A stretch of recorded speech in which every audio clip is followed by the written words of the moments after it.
She's not your real family. The words floated across the porch like a cold draft, slipping under my sweater and chilling me from the inside out. I had been sitting in the rocking chair of the mountain cabin, watching my 8-year-old grandson, Logan, line up pine cones on the deck rail. His small hands were careful, deliberate, the way children are when they've decided a task matters. Then came the voice, sharp, confident, with the faintest edge of amusement.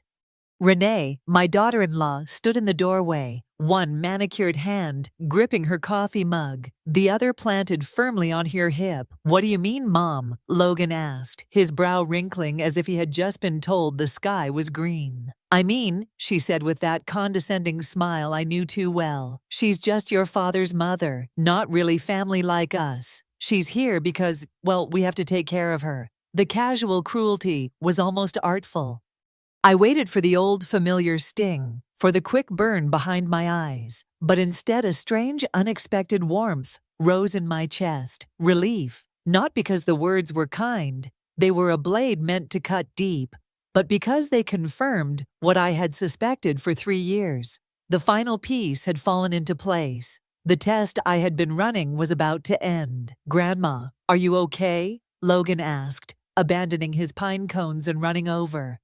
I pulled him onto my lap, feeling his small arms wrap around my neck. "I'm fine, sweetheart." My voice was steady, even warm. "You're my real grandson, and that's what matters." From the corner of my eye, I caught Renee rolling her eyes. The gesture was as practiced as her perfect hair. "Logan," she called, "come wash up for dinner, and don't get those clothes dirty sitting on that old chair." The old chair.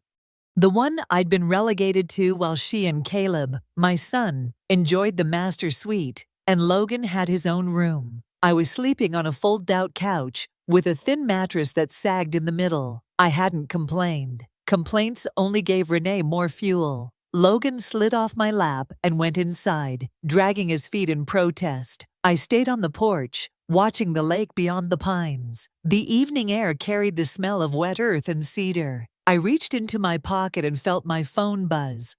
A text from Martin Hale, my attorney. "All documents are ready, waiting for your signal." I typed back, "Tomorrow, at dinner." 3 years of quiet observation were about to pay off. Renee thought she'd reduced me to an obligation. Caleb thought I had nowhere else to go. By this time tomorrow, they'd both know exactly who I was, and who I had been all along. 2 winters ago, the week after Owen's funeral, Caleb and Renee came to my small house in Port Townsend. The snow had fallen heavy that year, draping the cedars in white and muffling every sound. I remember thinking how strange it was to host them in such quiet when my heart felt so loud. Caleb sat at my kitchen table, his hands wrapped around a mug he hadn't touched. Renee perched beside him, already in presentation mode. I didn't know yet that I was about to watch the first act of a very long play. "Mom," Caleb began, his voice gentle, as if I were a fragile vase he was afraid to knock over. "We've been talking about your situation." "My situation?" "Your financial situation," Renee cut in, her tone brisk. "Owen didn't leave much, and you can't afford to keep this place. It's too much house for one person."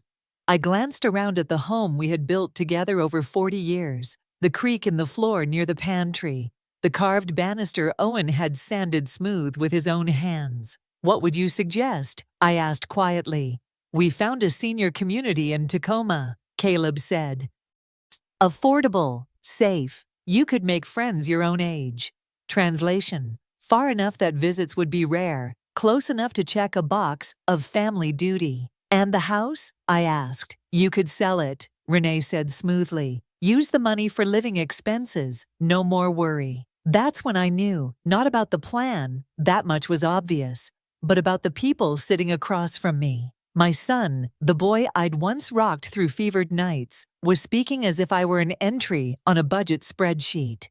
His wife was looking at me, as if I were a problem to solve, not a mother to cherish. They thought I had nothing. They thought they were rescuing me from financial ruin. What they didn't know was that for decades, Owen and I had lived far below our means. He had his boat repair shop, I had my small import business, and together we'd invested quietly, steadily, real estate along the coast, municipal bonds, index funds. By the time he died, our portfolio was already worth over $40 million.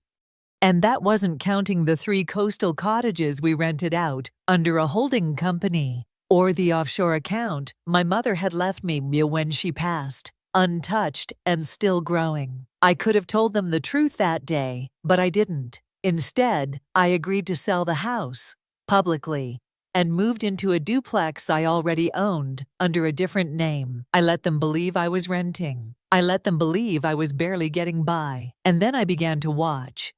I kept a notebook in the top drawer of my nightstand. Dates, quotes, small observations, times they forgot to invite me, moments when Logan parroted words he'd clearly heard from his parents, every omission, every sideways comment, every choice that told me exactly where I stood. I wasn't angry then, not yet. I was patient. I was building a record, because someday I would need proof, not for me, but for Logan, that love measured in dollars isn't love at all. Back in the present, the smell of pine needles and damp earth drifted into the cabin as morning settled over Lake Crescent. I rose from the fold-out couch, my back stiff from another night on its thin, sagging mattress. Caleb and Renee were still in the master bedroom, the door shut tight. Logan was the only one awake, sitting cross-legged on the rug, carefully lining up his toy cars. By mid-morning, Renee announced we were hiking the Storm King Trail. She spoke as if I might decline, her tone layered with the faint suggestion that I wasn't up to it. I smiled. I'd love to. On the trail, I kept pace with Caleb, without needing to stop for breath. For years, I had pretended to lag behind, to lean on a walking stick, to give them the image of a woman who couldn't keep up. Today, I walked strong and steady, my boots gripping the dirt path. Logan noticed. "Nana, you're walking really fast," he said, hurrying to match my stride. "I feel good today," I told him, squeezing his small hand. "Sometimes we surprise ourselves." Caleb glanced back at me, faint confusion crossing his face. Renee stayed ahead, her camera out, stopping only to take photos with her and Caleb in the frame. Not once did she ask if I wanted to be in a picture. When we reached the overlook, Logan ran to the edge of the viewing platform, pointing at the sparkling water far below. I leaned on the railing beside him, soaking in the view. Behind us, Renee was already posting photos to social media. "Nana," Logan said softly, "Mom says maybe we can't come visit you much anymore because gas is so expensive." The words stung in a way Renee's didn't. They were honest, unfiltered, and innocent. "I see," I said, keeping my tone light for his sake. "Well, we'll see how things work out." But inside, my decision hardened. This was no longer just about testing. It was about reclaiming the truth for my grandson's sake. When we returned to the cabin, I waited until I was alone in the small guest bathroom before pulling my phone from my pocket. I opened my investment app. The numbers blinked back at me. $52,000, up nearly $2 million since last quarter, thanks to a strong run in my coastal rental bookings and the growth in my index funds. I took a slow, steady breath, then typed a short message to Martin Hale. "Tomorrow night, during dinner, have everything ready." His reply came almost instantly. "Understood. Courier will arrive by 5 p.m. I slipped the phone back into my pocket and stepped out into the hallway, my face calm. Renee was at the stove reheating soup from a can. Caleb on the couch, scrolling through his phone. They had no idea that the ground beneath them had already begun to shift. The next morning, a subtle change in the air seemed to follow me. I moved through the cramped cabin kitchen with a kind of quiet energy I hadn't bothered to hide. Renee noticed. She leaned against the doorway, her coffee steaming, eyes narrowing.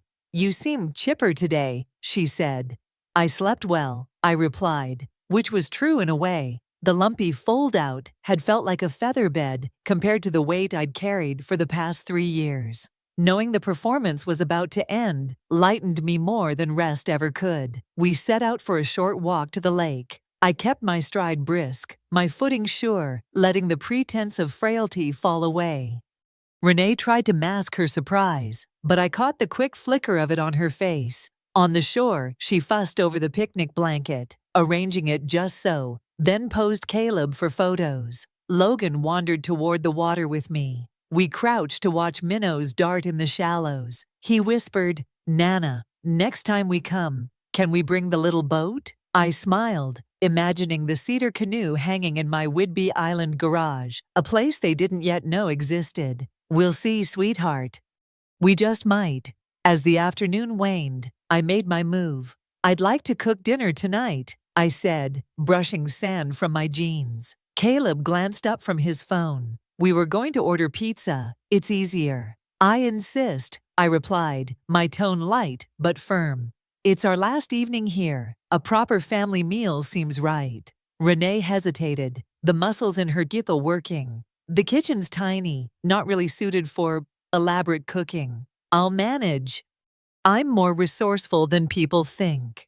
The walk back to the cabin felt different, like each step was tightening a string that would snap with one well-placed note. When we arrived, I excused myself to the small market in town. There, I selected ribeye steaks marbled like fine lace, fingerling potatoes, fresh rosemary, and a bottle of Cabernet that breathed of dark cherries and cedar. Back at the cabin, I pressed a clean tablecloth and laid out the cutlery, as if for a small holiday. Caleb noticed. "Haven't seen you do this in years," he murmured. "I haven't had the occasion," I said. At 4:55, a knock at the door. A courier in a navy jacket handed me a thick manila envelope, my name written in Martin's precise script. I signed, thanked him, and set it on the sideboard. Renee's gaze lingered on it. "What's that?" "Something for after dinner," I said, smoothing the tablecloth. "First, we eat." The steaks sizzled in the cast-iron pan, their aroma filling the cabin with a richness that made Caleb drift into the kitchen more than once, under the pretense of checking on things. Logan set the table with quiet pride, carefully placing the forks just as I showed him. When I carried the platters out, the room went still. Thick cuts of ribeye glistened beside roasted potatoes and carrots draped in fresh rosemary. The deep garnet of the Cabernet caught the lamplight like a ruby. Caleb's brows lifted. "Wow, Mom, this looks amazing." "It smells expensive," Renee said, half laughing, half probing. "Sometimes you find good things on sale," I replied, sliding into my chair. We began eating. Caleb cut into his steak, eyes widening at the tenderness. Logan took a bite and hummed with pleasure. Even Renee, despite herself, nodded at the flavor. After a few moments, I set down my fork. "I think it's time we talked about a misunderstanding." Caleb looked up. "What kind of misunderstanding?" "About money and respect, and how those two can become dangerously confused." Renee's hand froze over her wine glass. "What is this about?" "For the past 3 years," I began, "you've both been operating under an assumption that after Owen died, I had nothing, that I needed help to keep going, that I should be managed." "That's not," Caleb started. I raised my hand. "Please, let me finish." I reached for the manila envelope and slid my tablet out from inside. With a few taps, the screen filled with a summary page. Account balances, property holdings, trust details. This is my real financial situation. Caleb's fork clattered against his plate. Renee leaned forward, her face draining of color, as her eyes traced the numbers. 52,000 in total net worth, diversified across coastal properties, municipal bonds, international index funds. This can't be real," she whispered. "It's all real," I said evenly. "The cottages you've never visited, the rentals you've never asked about, the business you've never shown interest in, all real." Caleb stared at me, his voice low. You let us think you were broke. I let you show me who you really were when you thought I had nothing to offer but need." Renee's mouth tightened. "That's manipulative."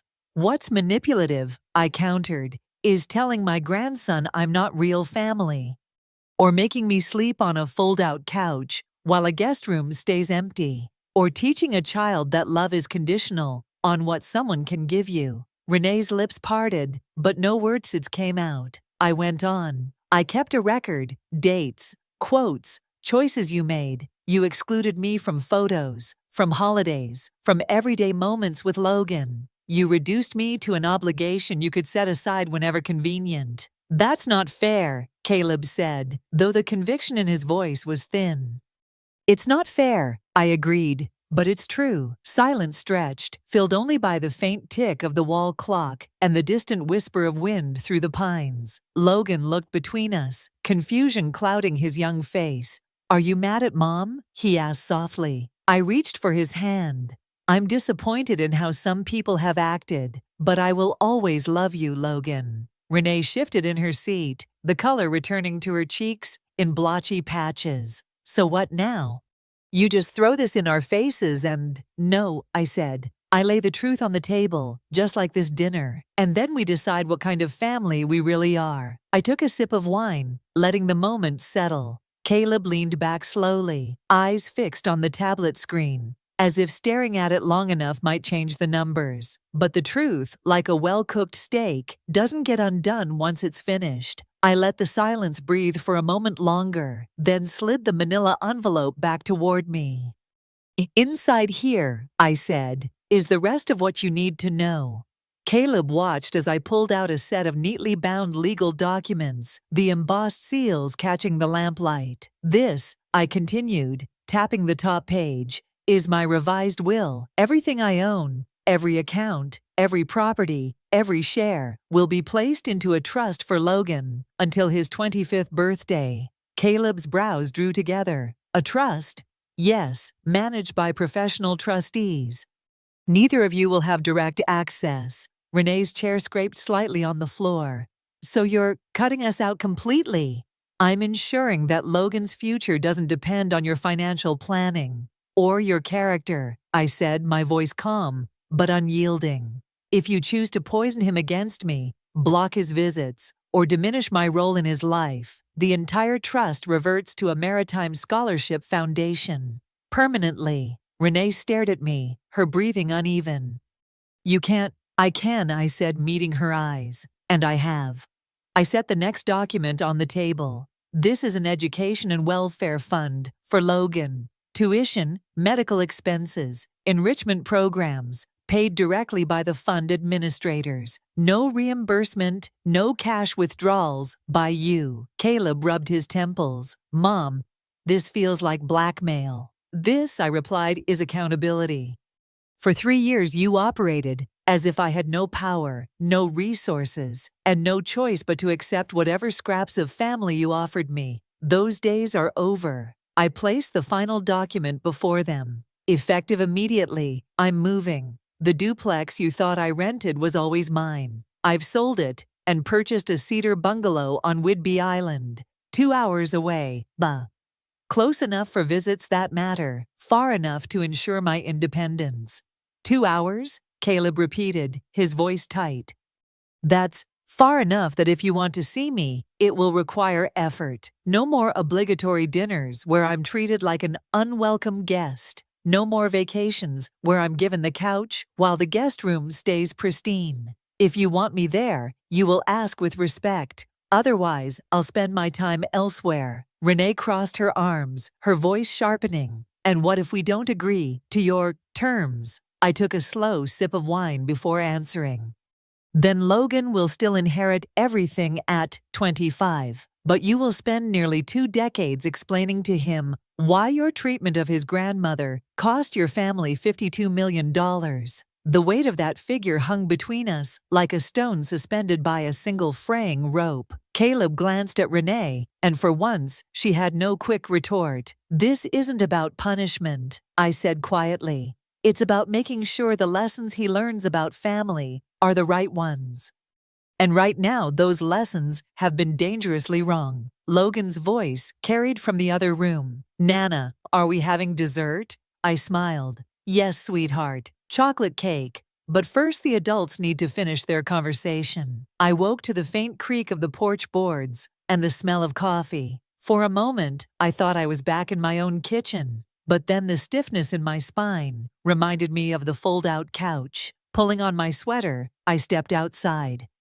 Caleb was sitting on the porch railing, a mug in his hands, his eyes fixed on the mist curling off the lake. He looked like a man who hadn't slept. "Morning," I said. He turned, his expression unreadable. "Mom, can we talk?" I settled into the rocking chair, waiting. We've decided to accept your terms," he said, his voice low. "All of them." I studied his face. The words were there, but the weight behind them mattered more. "You've decided," I repeated. "But do you understand?" He exhaled slowly, the breath visible in the crisp morning air. "I understand that I failed you, as a son, as a father." The admission landed heavier than I'd expected. I thought I'd feel vindicated, but what I felt was something closer to grief for the years already lost. "You failed yourself too," I said gently. "You let someone else's comfort matter more than what was right. You stood by while my place in Logan's life was diminished." He nodded, his jaw tight. I told myself I was keeping the peace.